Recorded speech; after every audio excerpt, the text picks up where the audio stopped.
Welcome. Good morning, afternoon, and evening to folks around the world. This is Devign Talks from the r/webdev and r/web design community.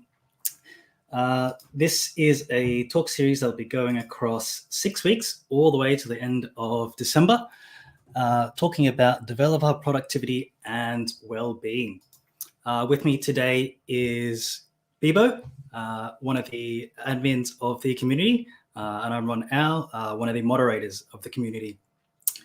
Today's talk is going to be productivity through focus on product. And our speaker is Lucas Smith, one of the Reddit staff admins himself. Lucas, hey. How's it going? Wonderful. Great to have you on board here. Yeah, I was excited to do this.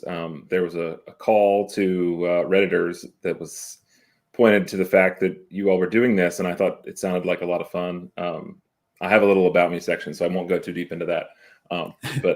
But I'm excited to share. I feel like I might have some gems of wisdom from many years of doing this, but who knows? Mm-hmm. Maybe it's all garbage. We'll find out.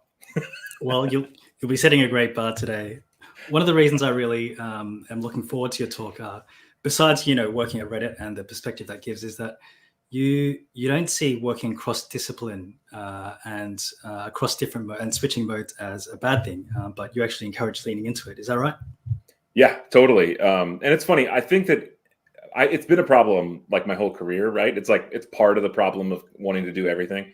But I think that there's like this natural way you start to solve it as you sort of like get your lumps having made giant mistakes, which I make lots of mistakes. So I think that's part of the fun.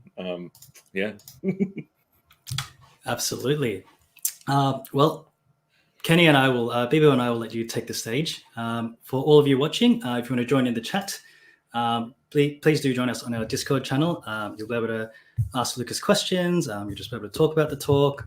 We'll be watching. And yeah, everyone, want you to enjoy the show. Stage is all yours, Lucas. Cool. I think there might be a minor hiccup when I try to share my screen. I have no clue how to do this. It's shared. Oh, look at that. You knew how to do it. There we go. We'll get out of your way. Thank you, all right, Lucas. Sweet. Well, I'll kick this off. Thank you again for like inviting me to do this. This has been cool, and it's been interesting and like kind of galvanizing based on some like projects I've been recently working on. So this is gonna be fun. Again, I'm Lucas. I'm kind of a weirdo, so this will be cool. But what I wanted to like get around was like there was this call for speakers, and I kind of showed up without an idea. The mods reached out and said like, "What about context switching? That seems like really like good, and you probably have a unique perspective." So, yeah, that's where this all came from. So I'll get started. I think there's like this beautiful thing of like finding this like contextual anchor anytime that you're context switching, where you want to be able to like zoom out just a little bit, and I'll take us all the way down there. So if I can get my things going here, there we go. I've got a little agenda. This is going to keep me honest. I'm going to try to land with 20 minutes of Q&A at the end. We just kicked around this idea of what this talk was, and I wanted to make sure that there was Q&A in it, because I felt like this was either between 40 and 15, and this felt like I could pull off 40. So I'm going to go for it. If I end short, like that's just more time for Q&A, which I think will be more fun than giving a talk anyway. So we'll do a little about me, the context switching, like what I think is really going on, some strategic solutions that you might find elsewhere, and then like a recent example of things that I actually think is a good example of like how I dealt with this in that Q&A. So about me, I'm a bit of an outlier. I never find myself quite fitting in.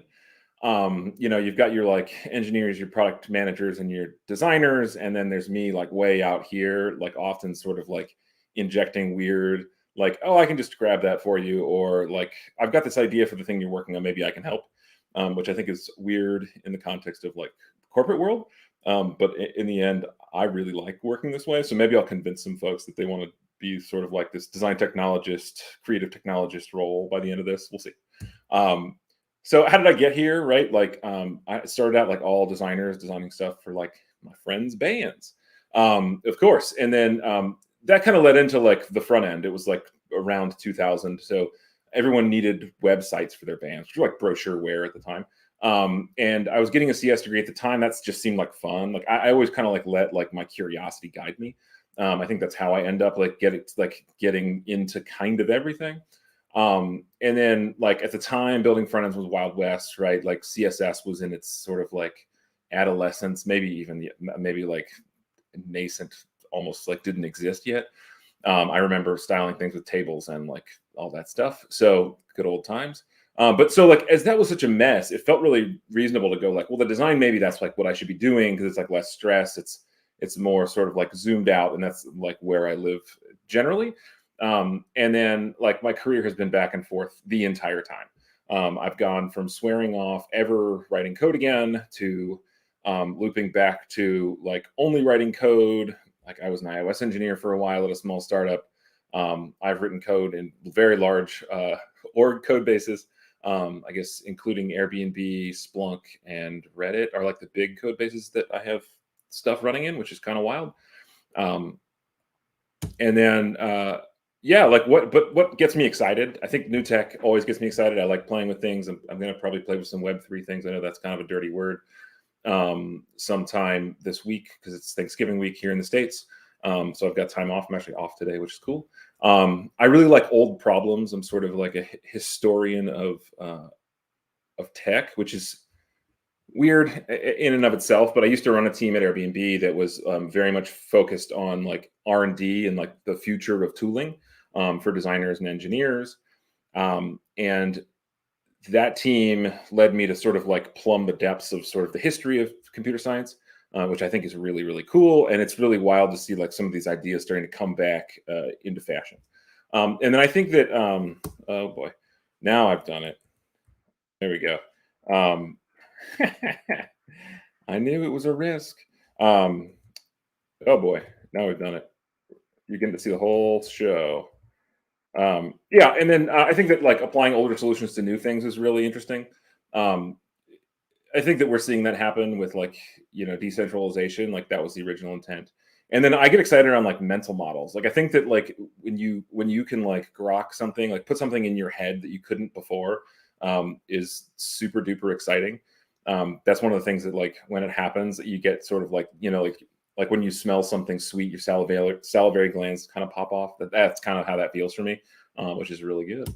And then what gets me bummed, but like also actually excited, is like when we try to apply like new tech without understanding the real problem. I think this happens a lot. I've actually been dealing with a project that has this case going on right now where I think we could solve it with something like 10x simpler that everyone already understands versus like the new tech. But that's just me being kind of like an old man about it.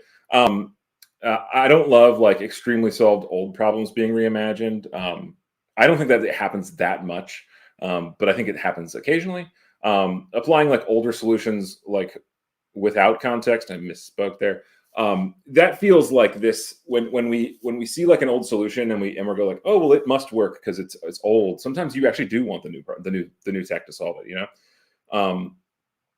and I think that like mental models breaking down at scale is kind of a bummer. But then we just have to build new mental models, right? We're seeing this with, I think, crypto and decentralization personally. That is just like a hot topic anyway. But I think that we're seeing like new mental models. I always talk about entropy, like not being a word until it was necessary in the physics context.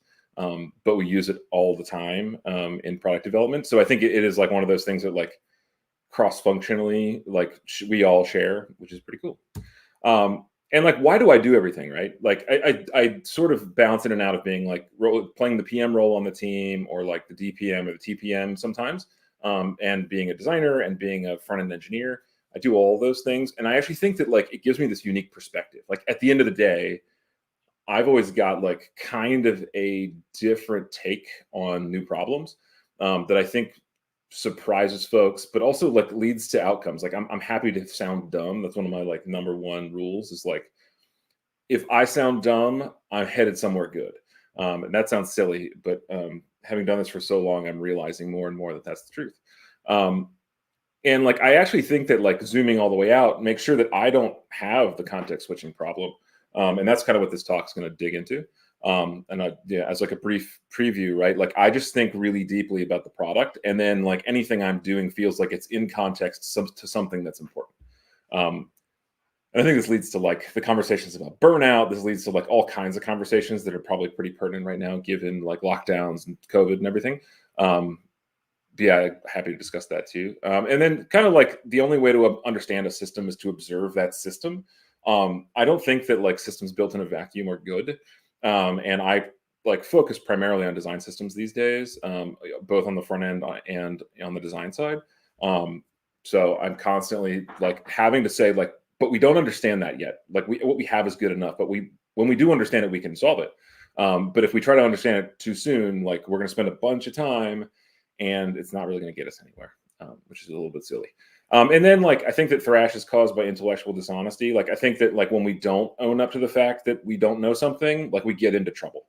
And I think like in context switching that happens, right? Where you're like, wait, I don't remember why we're doing this. And as soon as you say that, it's like a light bulb going off, and like now you're back in context. That's a little bit far-fetchy, but I think that's totally true for me. But let's get into the talk. I think that now we're in the 10-minute context switching section. So like what stands out to me is like when I feel like I'm context switching, it's that I'm not sort of seeing why what I'm working on is impacting the whole, right? And I've either like zoomed in like too far, or it is technically like not contributing to the end goal. And there's lots of ways to deal with this. So, but let's define sort of context switching. I think that context switching and multitasking have this duality where they are like intrinsically linked, but they're not the same thing. We all know that like multitasking is bad. Like everyone is constantly saying this. Humans can't multitask, but like then you make the argument that I can talk to someone while I'm driving a car, and that's multitasking. And then it like it's a weird thing to wrap your head around. But we know it's bad generally. Like I shouldn't be like typing a text message while writing code because like I can't type in two places at once is like a great example. But also like I probably shouldn't be trying to solve one problem while I'm solving another, because when they're like disconnected, like you lose the fidelity between the two. And I think that context switching is like less well defined, in that like it's vague, right? Like both of these concepts come from computer science, which I think is really cool and probably pertinent to this group. But this idea of like going from one task to another task to another task, instead of like trying to do them in parallel, you're doing them in series. Like that's the difference to me about context switching versus multitasking. And like if you're switching these things in series, like there's a big loss every time you switch. And there's studies to back that up. I thought this was interesting that like the word multitask was actually invented by IBM to describe a computer capability that they were trying to sell into the market. You know, famously, IBM was very sales focused in the 50s and 60s, and like this term was a thing they were like selling to people. It's like the computer can multitask, but your like computers, which were like real people who did math, can't, which I think is just like really kind of a funny historical thing. But multitasking, as I see it, is like, don't do this. Like, try to avoid doing multiple things at once. Like, I can't like pat my belly and scratch my head or whichever one that is. Like, that's hard to do. So you should just try to avoid multitasking at all costs. For me personally, like on a day-to-day, this means like blocking out big focus times and turning off Slack, turning off email, making sure that I'm not getting like knocked off the spot where I'm working. And that's kind of like one of those things that's just like a known, like we should definitely not multitask. But then like context switching is actually like required, right? If you're working on a product or you're working on like some really like large piece of software that's just for you, like any time that you swap between these pieces of work, like, okay, I got to build the front end. Now I got to build the back end. Now I got to think about like what that list looks like. Aesthetically, then we're in this world of like, oh, I've just traversed like 3 large surfaces, and that feels like 3 different things. I think that is where like we have to do that work. So what big companies have done is they've like siloed out all the pieces of that work, into individual jobs, right? You got your UI designer, you got your UX designer, you've got your IA designer, and then you've got your front end person, then you've got your back end person, and then you got your infrastructure engineer that shows up and helps. So it gets all sort of like roly, right? And we can use those roles as heuristics to try to figure out like when work will be about swapping the type of work. But I think that, like, again, this is like necessary to accomplish your tasks. And the way we like deal with this in bigger orgs is like we communicate, right? We document like what we're working on, why we're working on. We have stand-ups, we have Agile, we have our Jira board or our Trello board, or I don't know, whatever kind of board you might like. But I think that like it's bad, but like in this like hidden way. Like when I pick up a task, I don't recognize that I'm switching. And I think that's like what's so interesting. Like there are times where it's obvious that context switching is bad, but context switching is actually important sometimes. And I think it's often like the result of micro focus. So now you've zoomed in way too far, to the point that like, oh, I'm just going to take this task off the stack. I'm going to do the task, and then I'm going to go back and pick up another task. But these tasks aren't tied up. And I think that like, I'm going to tell you how to tie them up in a minute. And it is bad, right? Like 20% context switching costs are cited in like psychological studies. So when you do switch between two things, you like give 40% to number one and 40% to number two, and you lose 20% right there in the middle. So I think like that piece makes it real that it's a problem. There's studies that cite it, I guess. But then again, like it's part of your job, right? It's part of the work that we do, because we are not like, you can't just isolate a product and say that's the whole task. You have to break it into tasks to do it. What can be done, right? There's like lots of tactics that exist. I think a couple of years ago, the big one was like, do one big thing and three small things every day. And you write it on a little note card. I feel like some of the folks at Google were talking about this a ton. And most self-helpy blogs have like a big post about this.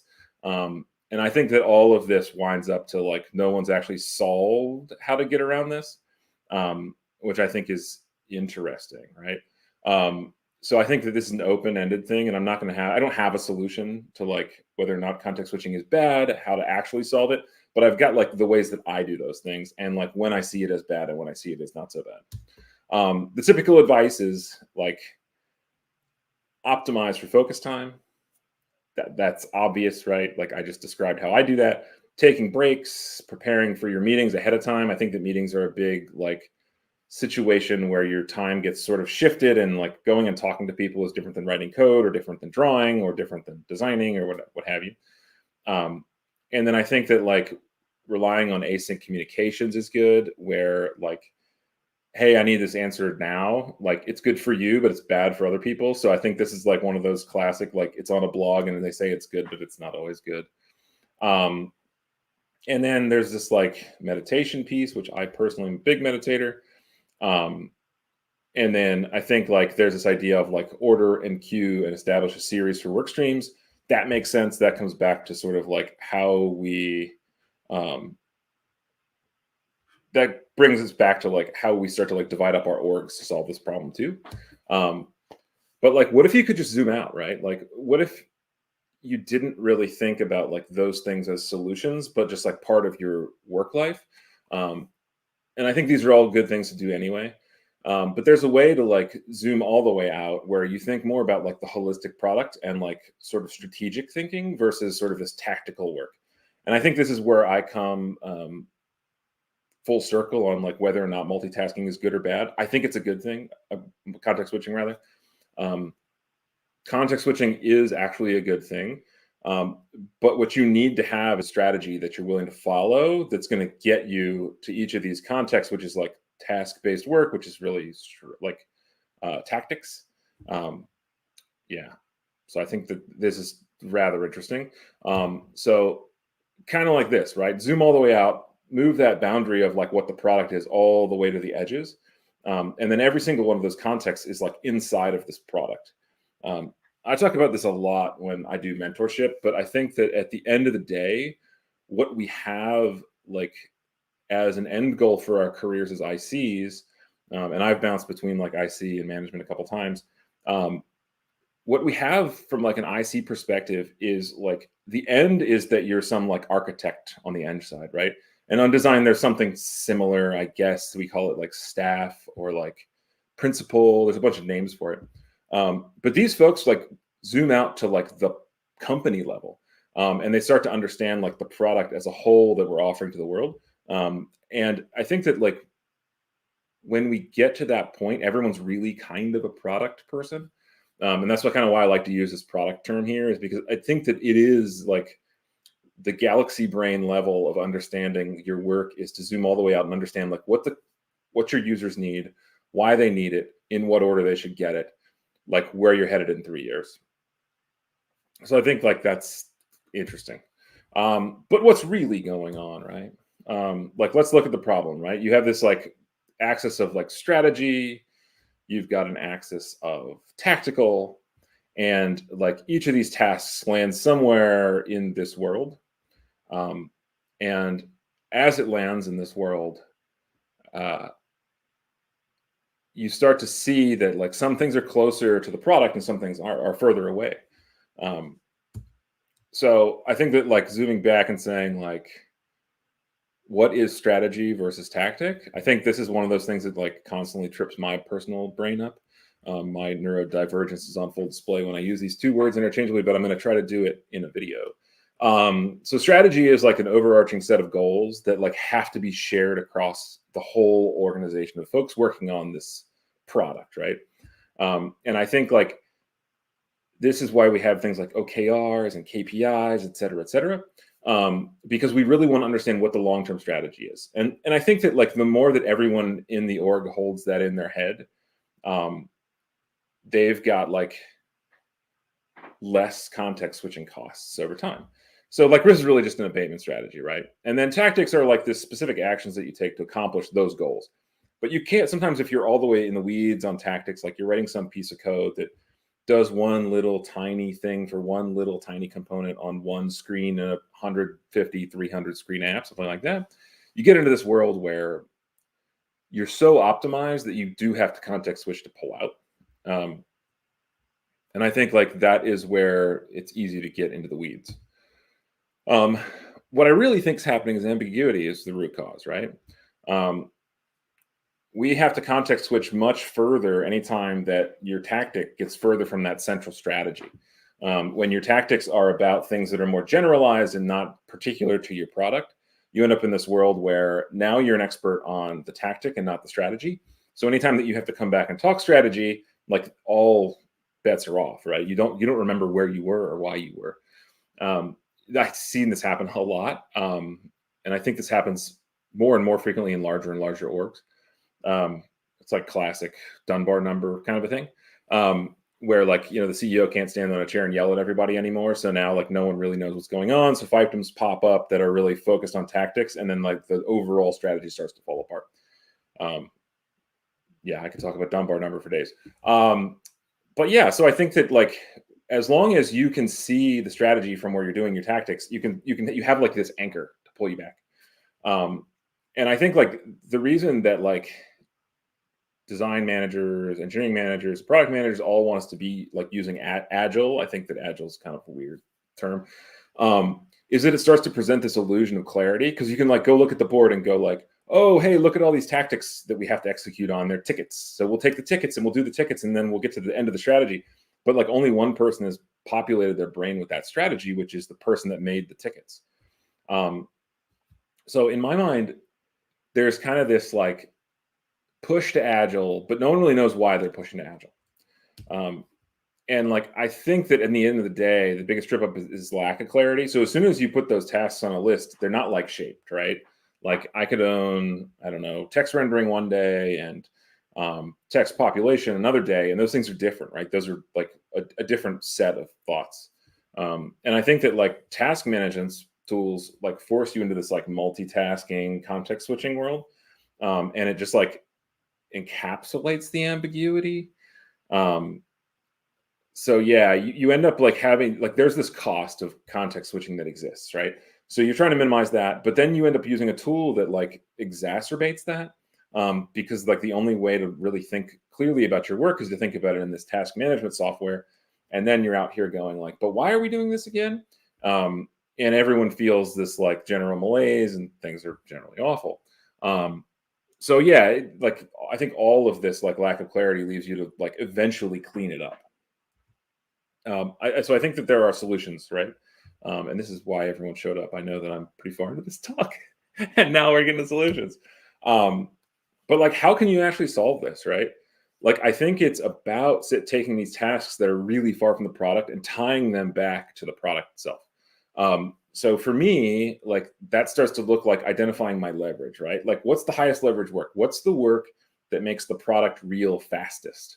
And I think like that actually is super high impact. When I worked at Airbnb, there were a few folks on my team who were just like spectacular at this. I would show up with like a project plan, and here's all the things we're going to do and why we're going to do them. And they would look at it and just like tear it down to like 3 things we could do in a day. And then they would want to go demo it. And I felt like at the time I thought that was insane. And now that I've been like working that way for a few years, it starts to look like this is really high value way to work. If I can't demo it, I try not to do it. Like all work is about creating a demo for the strategy. Like the tactics don't really matter. If I can show you that like my, I don't know, translation tool works, great. But I need a way to show that to you. I can't just do the work that like makes the translation tool work. I need to actually show you what that's going to look like and let you see it for real and understand it, because then you build your own mental model scaffolding around it. And I think like each of us as individuals can actually own the clarity, right? I think that like we often try to like outsource this to someone else on the team, whether that's like a product manager or a COO or a COO or whoever else, a manager of any type. And I actually think that we should all own our clarity. We should all be cognizant of the fact that like when I feel bad about work, I feel bad because I don't have clarity. I think that I've been like circling around that for years and years. And now that I sort of like make my own clarity all the time, I realize that was what was always missing.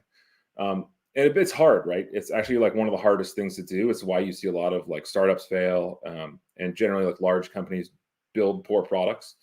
Because I actually think that like at the end of the day, like not having that clarity is the mess, right? And it's again, build demoable pieces early and often. And then I think like there's this idea of like building for optionality. This feels like a thing that we don't talk about, but is like implicit in our work when work is great. And I think that like you have to move up and down this ladder of abstraction to know like if the thing you're doing is going to contribute to great outcomes. And if the thing you're doing is going to like bind your hands, right? Because constraints are great. They're like spectacular in work. But I think like you often have to like ensure that like those constraints aren't going to hamstring you in the future. I mean, I've built enough web products to know that like this happens all the time. And I think that like, again, like coming back and like documenting and communicating these options for yourself, for your future self is insanely high value. So as you build optionality, make sure that you write down like why you did it and where it is, and like which things did you not want to commit to now and you wanted to commit to later because you knew that they were higher coordination costs, et cetera. And yeah, so I'll walk you through kind of like a recent example of a thing that I've been working on at Reddit. You all are users in theory, and not in theory, you are users. And I think so maybe this will be interesting. Again, I'm probably not going to, I don't show any screenshots here because I don't know what the rules are around some of the stuff I've worked on.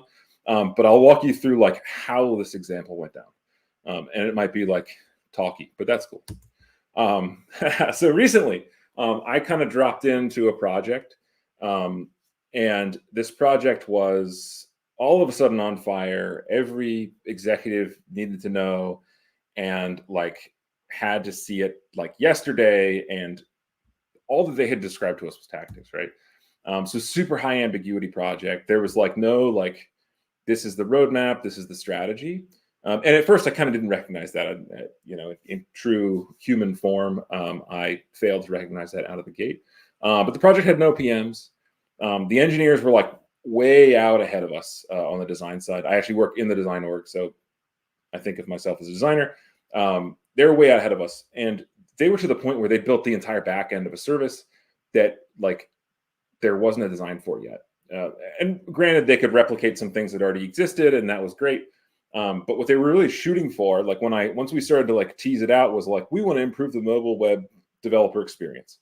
But then like every couple of days we would start to find out like, hey, it actually needs to encompass, it needs to replace all of mobile web, or it needs to replace all of mobile web these pages.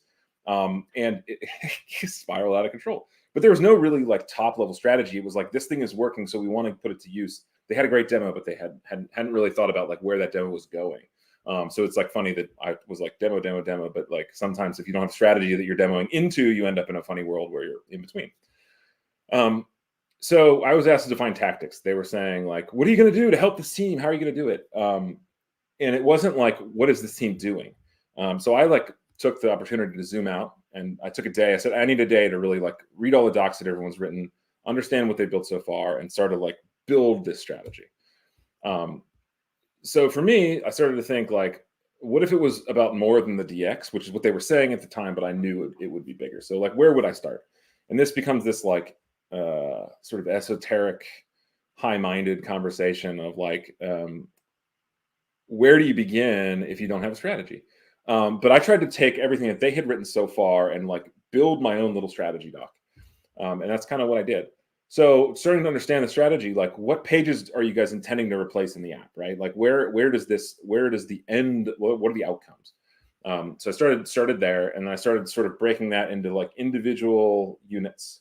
And as I started to break that into individual units, that become like really, really clear, like where they were headed or like where their work would end up. And then like, now that we have this, like, what fits inside this puzzle, right? As we go towards the end of the process, like now we've got these great APIs and these great developer features, but what are we going to do with it? Like what can we do with it other than like be better, which I think was like the original like design document. And like, so once I established that, I was like, okay, cool, this could ladder up into a much bigger project. And I think that's what we should be solving for on the design side, because like typically you want to design like, 2 or 3 milestones beyond where the engineers are. And yeah, so we started like hunting for metrics, which is like one of these sort of very similar silly things where like, now I need to know like which screens matter to who. Do they matter to users? Do they matter to developers? Like what do developers get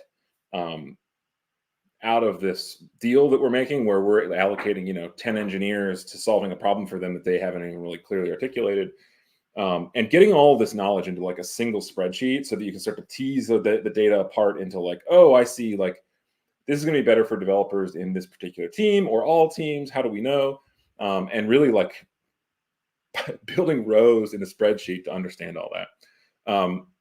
And then you can start to tie your strategy to that, right? Like now I have the strategy doc. I have like a list of things that I think are good outcomes. And then now I want to like tie all the work that I'm going to say we're going to go do to this thing. And you see this giant list of stuff and you get really scared. And as you see this list, like, 'cause this is really about like exposing the entirety of the problem surface, right? Because like, if you don't want to context switch, you have to understand the product surface. You start to be able to like winnow away what you don't need. So you can do more with less. And if you can't demo it, don't do it.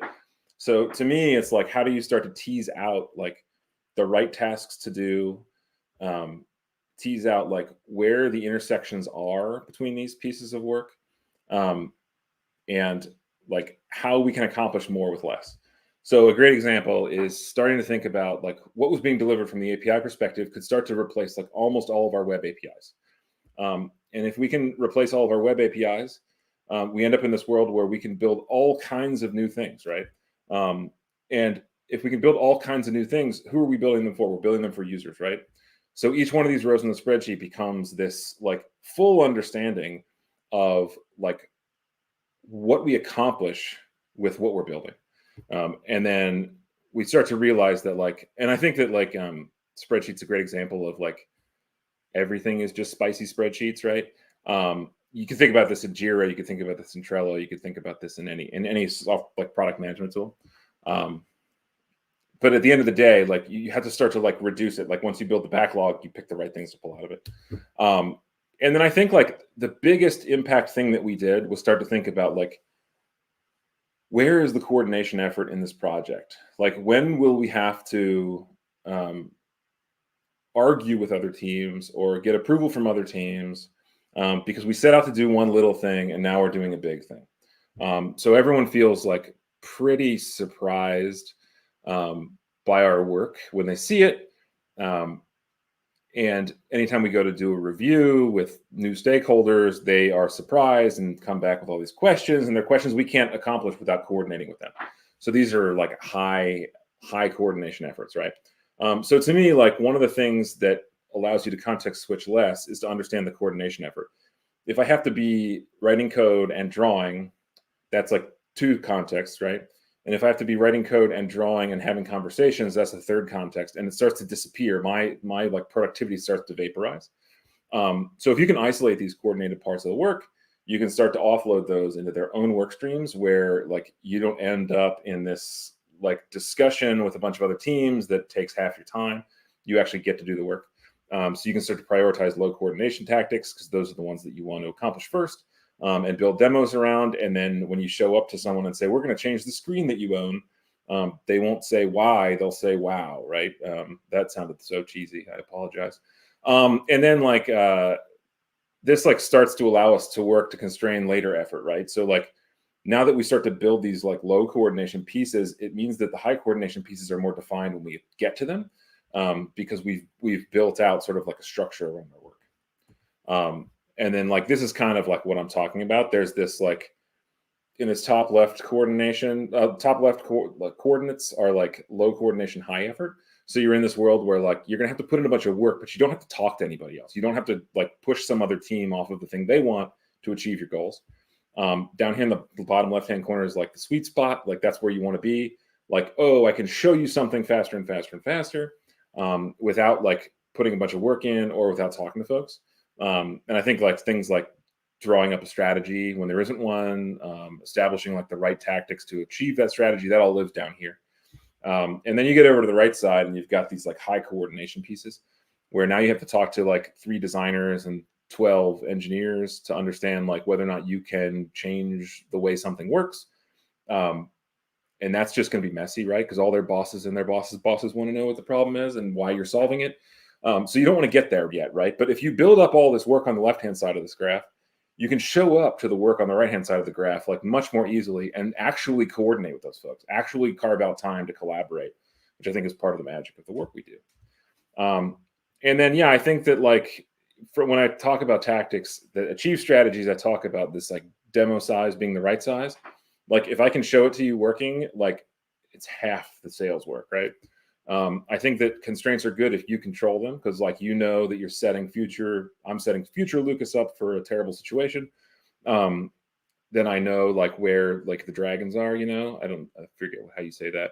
And then like, you kind of can't control what you can't see, touch, or reason about, right? I think a lot of product development, like complexity lives in these places that we can't see or understand. So I think that like, this is where things get messy. So if you can like try to deal with that sooner, the better, right? Like more documentation, more artifacts start to like get you this thing where you see, and then you know what to do. And then I think like in summary, this is kind of like the takeaways of like the whole talk, which I agree was rambling, is that like, I personally find that if I zoom out, I find focus. Zooming in like allows me to like find focus like day to day. But I think like zooming out is like how I find focus over the long term, like a whole sprint or a whole quarter. Then I can go, oh, okay, cool. I know that the work I'm doing today in the 8 hours I have ladders up to the bigger strategy. And I think like that comes down to understanding how they roll up. I think that like carving up your work into like surface friction up front is a good thing. That's kind of like this coordination piece, but I think that there's other types of friction. This just was a good example. And yeah, I think that like keeping yourself out of context switching is high value. I don't think it's possible to never context switch, but I think like when you can avoid it, you should. When you have to do it, know you're doing it and be like very explicit about it. Yeah, so I think those are the big takeaways. And then thanks for listening to me ramble. And if it all went well, there should be about 20 minutes for Q&A. And it looks like I'm looking at the time and I hit it on the head. that makes me happy. So I don't know how we do these Q&A, but that's what we're gonna do next.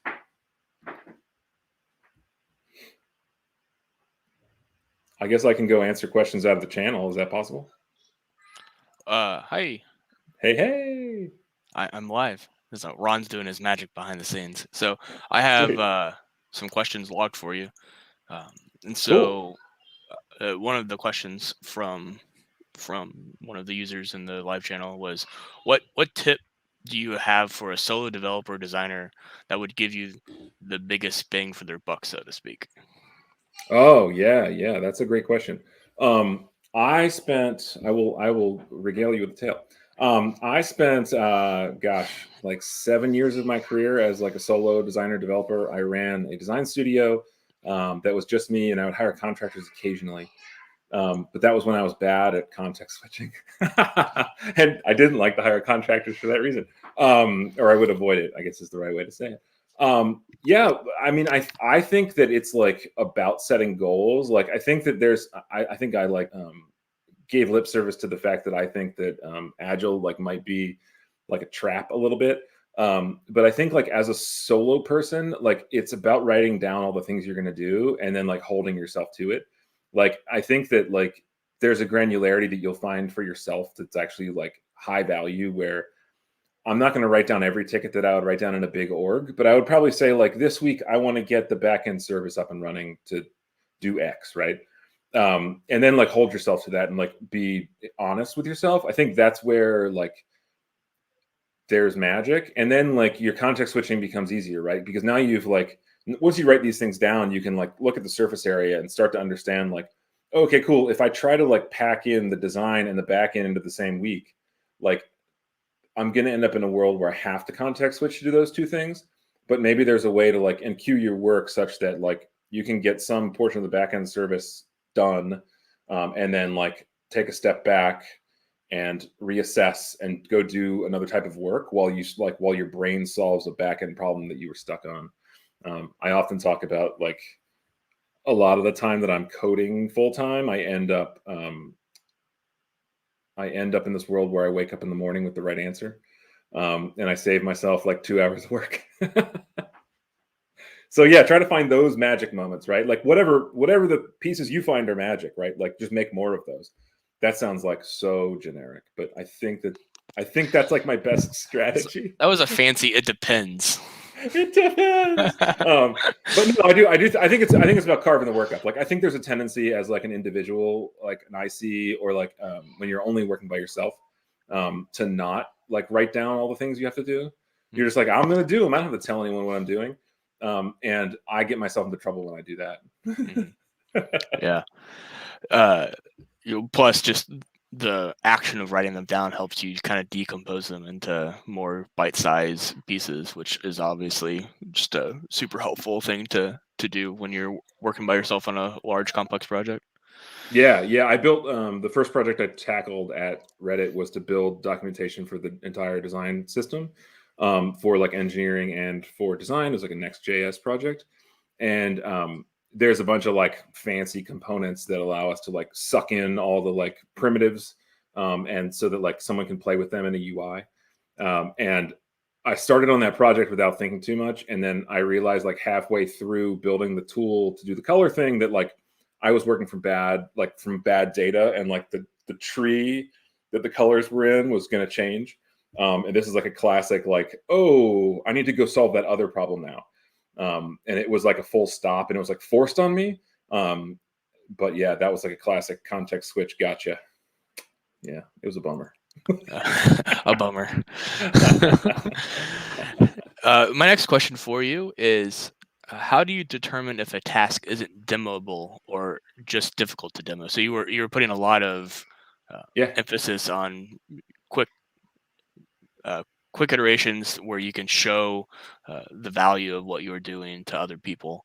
And so you're talking about back end, et cetera. Like what if you just get to a portion of work where you're just upkeeping infrastructure or something like that, where there is value to it because it's removing technical debt, but it's not something that is sexy. You can't show it to to a C-suite, et cetera. Yeah. It's funny. I think of like I'm going to say something that I would younger me would mock me for. So I'm going to say it anyway. This is where you get into this world where like actually showing off like a dashboard is like the magic, right? Like I think that there's this like this idea with infrastructure in particular, and a lot of back-end work, right? A lot of this sort of like infrastructure work, like, oh, it works now. It didn't work before and it works now. I fixed a giant bug, right? But like the test suite to like show that off is like so sort of like intracted and bizarre that it doesn't do you any good. But it is like that zoom out and go like, well, whose problem was this, right? And then if you can sort of like flex that empathy muscle and go like, why did they want it solved? Like, why was it a bug anyway? Or like, why does this piece of infrastructure exist? You can start to show off like the thing that is actually sexy about it, which I think is such a funny word regarding infrastructure. But it is like, there is magic when you solve someone's problem, like whether that problem is like seems big or seems small. Like if you can show that the problem is solved, I think it's better than telling that the problem is solved. I think that's my demo thing, is like demos show don't tell, which I think is like I've been in many orgs and many design orgs where like that's like one of the number one principles is like we show don't tell, which sounds so silly, but I think it's good. I like the phrase flex your empathy muscle. So yeah, my wife's a therapist, so I often sort of like lean on like mental health models in my work. I find it extremely helpful, actually. Next question from Markswood is, what was the most difficult situation you found yourself in the sense for context switching and burnout? Do you have a real life example for that? Yes. Yeah. I have a couple of really good ones. I think that like they all surround ambiguity. A good example is when I worked at Airbnb. I worked on a team called Design Tools, and there were 6 of us, and we were trying to like imagine future design tools. We built things that some people might know about, like React Sketch App and Airshots. I think there were blog posts about both of those, and they've been popular as like concepts. But our remit was to like make designers more efficient or make designers more effective.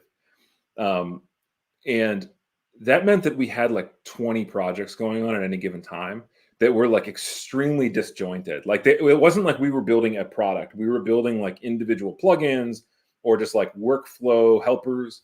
And dipping back and forth between each of those projects. Anytime that you would put one down, we would demo one every month. We would demo one for the whole design org. We would show something and people would get so excited, right? We had this amazing one where you would like draw on a whiteboard and it would spit out React code because it knew what our components looked like in like handwriting form. It was real slick. But immediately after that, everyone was like, all right, when are we going to build the rest of this? My PM wants it in our like conference room. And like, how do we get this built? But we were already, by the time we demoed, we were like already on to the next thing because we knew that like no one would actually fund us building this thing. So like the amount of things that we had that were awesome that we wanted to build and share with everyone on Earth, and the number of things we were allowed to build meant that like anytime we went to do something new, there were too many things. Like so context switching cost was like extremely high. Even just doing reviews around the team, because like almost all of us were working on something different that didn't really ladder up. Like we kept like sort of like zooming out and saying like, here's the top level strategy, and like if we build the like the recognizer, then we can build the componentizer. And we had like these names that we used for all these pieces, but the map was really hard to track. So it didn't ever feel like it was a product. And I think that's why I have this point of view that like if you can zoom out and focus on the whole, then like the micro like context switching problem starts to fade out, starts to like dampen the sound of that. Because I lived this life for 2.5 years, and it was brutal. Yeah. Zooming out and looking at the whole definitely should be the job of the product manager, right? So and it's like if you're lucky enough to have a good one, right? Like I don't know, I feel like there's a lot of shade at product managers these days, and I don't know. I think they're extremely helpful. They're extremely helpful at like articulating things that I don't feel like articulating. Well, speaking of articulating things, one of my questions is you talked about like we all need to build our own clarity around the value of what we're doing, which I don't disagree with. Mm, But one of the goals of a product manager or product owner in the agile framework is to mm, build consensus around the value of what the features that they're creating. mm, And it seems as you're kind of suggesting that the product manager shouldn't be the only one doing this. It should be kind of a grassroots level. All the designers and all the developers within a team creating a product should be doing this. And so, what are the best ways that you found uh, to communicate value to your team so that they're aware of the value that you hold mm. for this feature or product, and that they're all kind of on board with that as well? Um, Yeah, I think that I think that's a very fair point, that is like the product manager, product owner's sort of like role is this consensus building thing. Um, but I think that like I often think about it as like in pieces, right? Like the way I think about everything, like everything is composition. Um, but like when they build, like if I zoom out and I go like, well, how does a product manager build consensus, right? They write down a doc, they go talk to everybody, they build this like artifact that sort of says like this is where we're all headed. And that can happen on like any time horizon, right? Like sometimes there's like a beautiful 3-year vision and like every little step that ladders up to that. But then sometimes you get to these points where like you get this sort of like, I don't know, C-suite level thrash, and now your team is working on something that is like it's 2-week sprints, and every 2 weeks we reevaluate whether or not we solved the problem. Um, and I think like it's more in those moments where I find that like it's easier to own it with like in the human realm than in like the artifact realm. And I think like it's about team building. It's about like trusting each other, and like I think often like that's the thing that I think on like really healthy teams, it's like certainly just a trust thing. Um, I think that's the thing an uphill battle I've been fighting actually. Like anytime I switch roles, like to a new company, I show up, like I'm the sheriff of design and technology, and everyone is like, what are you? Why are you? Why do you just like go and build a storybook to solve a problem that you should have just drawn it in Figma or whatever? And I think that like to me, having done that so many times, it's about building trust with individuals. It's like about people, right? So I just keep banging the drum of like, how can I help other people solve their problems in service of my own? And I like always come with the attitude of like, how can I help you? I know that's like the classic. There's a joke around that, but like I show up and I'm like, what can I do to make your thing easier? And if that thing makes your thing easier, how does it fit into my thing? And it's just so I don't like end up spread too thin. But yeah, it's about people. It's seriously like relationship building, and I don't think that's a thing that people in our industry are particularly great at, especially now that we're like all distributed, like in our homes and not in offices. It becomes increasingly difficult. But yeah, we have one of the strategies we use is we have a gripe session, like once, I guess it's like once every 6 weeks. The manager of my team, we have like a team meeting, and there's no work discussed. It is all like gripes. It's all complaints about the stuff around us. And I think it makes us all sort of find that we have the same problems, even if we're looking at different solutions to those problems.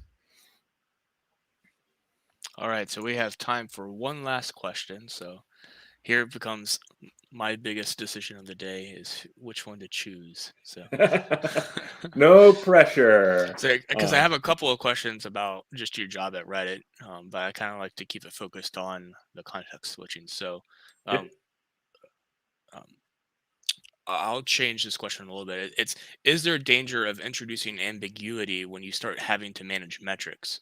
And I Mm. guess if there is a danger or not, why? Yeah. Well, I think this like loops into that last question too, right? Where like the product manager should own metrics on some level too, right? And I think like it's so interesting that the solution that we go to so quickly is to like chop the jobs up, which I think is like a very like 20th century manufacturing mentality of like, well, the widget lands on your desk and you put the who's-a-bob in it. And like in that world, I don't know. I'm not going to go down that route. I'm going to go a different route. I'm going to switch streams. I was about to do like a whole like. Is that Sapiens. context switching? Yeah, I think it might be. I was about to go down like a whole like Sapiens, like that book by Yuval Noah Harari thing about like organizing principles, which I think is a fascinating topic. But no, yeah, I think that there is the possibility of introducing ambiguity, but I think it comes back down to the people, right? Like, I think it's the same thing as like when you have this, like when you have to own the metrics or you have to own like the why, right? Like we can even distill it down to that, like own the why, right? When you own the why, everyone's got their own why. And how do you sort of rally around a why that makes sense without having like a lot of ceremony around it? And I think that like we can achieve that. Like this feels like a classic like multitask of like I can achieve that by like being more in sync with my team, like as humans rather than like as like business entities. So like if we go like, hey, these metrics are the right metrics and we can all agree on that, then we're in a good place. But I think when we do like create the like everyone disagrees, like getting in a room and actually solving it is the magic, right? And getting like and having that like gripe sesh of like Lucas sucks. He said we should do this thing and it's terrible, which I think at least half the people watching this are saying. And like I think like if we all work together, that would be the conversation. Like I think that being open to like the criticism and open to like and being transparent in like that we're all like becoming like none of us are the thing yet. Like I'm 42 years old. Well, am I 40? I'm 41 years old. Oh my God. And like I'm still becoming this thing, right? Like I've been in this industry for 20 years. And I'm still sort of like every month or so go like, oh my God, that's been revealed to me. A new thing just like pops out of nowhere. But I'm like, I never understood that and didn't care to. Now I do, and it makes everything else easier. And I think like that's the magic of like doing what we do is like it's everything and nothing at the same time. So when did you come into the love of dashboards where your younger self hated them? Was that recent? Oh my God. Yeah. Well, I think it was actually before Airbnb. I worked at a fintech startup and I was building like an underwriting and verification tool for student loan refinancing. Oh, exciting. That's a mouthful. But like the highest leverage thing to do at the company was to like build these like dashboards on every candidate for our underwriting team. And it was so high leverage and it was also really hard to demo the stuff to them. Right. So when we built these dashboards, they were like, oh my God, the verifiers are 3 times faster than they were 6 weeks ago. And it became like so high value to like look at something that was like very opaque in my mind and make the value transparent. So yeah, that's kind of where it came to me. But again, it's classic. Like young me is like, that's stupid. Old me is like, it was killer. And it's the reason the company got acquired. So yeah. All right. Well, your presentation is transformed into Ron, so he'll take us out and end the time for us. No, it was great to hear about you going over strategy and tactics. I mean, often we have these North Star goals that we strive towards, but once we lose sight of what makes them tangible, that North Star starts becoming a pie in the sky. And we're just thinking, oh, yeah, I want to be faster. I want to be better. I want to stop context switching. But hearing about tactics and strategies from someone who's actually dived deep into it, that was really great to hear from you, Lucas. Oh, good. I'm happy it resonated. Like I said, when I was sort of like engaged on doing this talk, I was like, it might just be like an esoteric rambling. That's how I communicate. And I think I delivered. So there's that. You hit your goal. That's all that matters. Exactly. Well, thank you both. Thank you, Bieber, also for co-hosting with me. I'm ecstatic about how this first session's gone. So hopefully everyone else, you'll tune in for our next sections. That'll be next week, 1 hour later than today, and we'll have 2 talks that time. So once again, thank you, Lucas, for joining us, staff design technologist at Reddit. This talk will be recorded and you'll be able to watch it again. stick around if you want to chat more on the Discord channel. But thank you. Thanks again. I appreciate it. Bye, guys. Thank you.